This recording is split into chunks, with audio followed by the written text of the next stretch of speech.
procedures are refractive corneal surgeries. So we're going to be changing the shape of the cornea by removing some of the tissue. The most common case is nearsightedness or myopia. So I'm going to show here on the board how we do that. So if this is our cornea, and it's usually round like this, and we're going to be showing the two different types of surgery. The cornea has a thickness to it. We want that corneal thickness to remain structurally stable so that it doesn't get too thin and therefore get wobbly when we do refractive surgery. PRK describes a surgery where we're going to just remove the very top layer of skin on the surface of the eye, and then I'm going to represent the laser with just the blue area. We're going to laser the tissue right on the surface.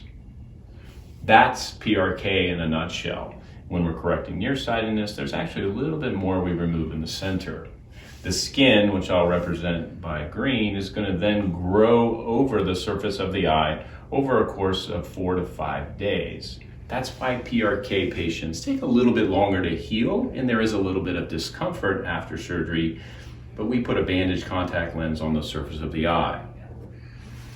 LASIK is a surgery where we're actually going to be lasering deeper into the cornea. We're actually going to be removing a flap of tissue. We don't remove it, sorry, wrong word, but we actually create a flap of tissue.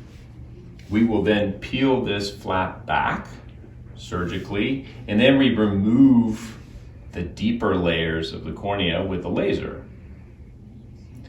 Instead of having the skin have to grow back over, again, with PRK, we're going to then put the flap that we lifted up back down over where we lasered, so that then all it has to heal are these little side edges of the LASIK flap.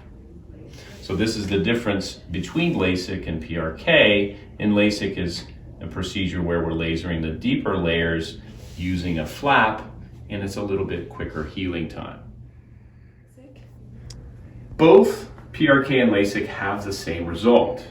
It just takes you a little bit longer to get that result with PRK. One of the advantages of PRK over LASIK is that structurally the eye is just as strong after surgery as it is before. Obvious disadvantage is it's going to take you longer to heal, but the visual results are very much the same. PRK candidates might be somebody who's in the military, who is involved in hand-to-hand combat, professional athletes such as boxers or football players who might get fingers poked in their eyes frequently, in which case we don't want there to be any risk of flap dislocation. LASIK candidates are more for people that don't want any time off of work and have kind of normal activities where there's a much lower risk of eye injuries.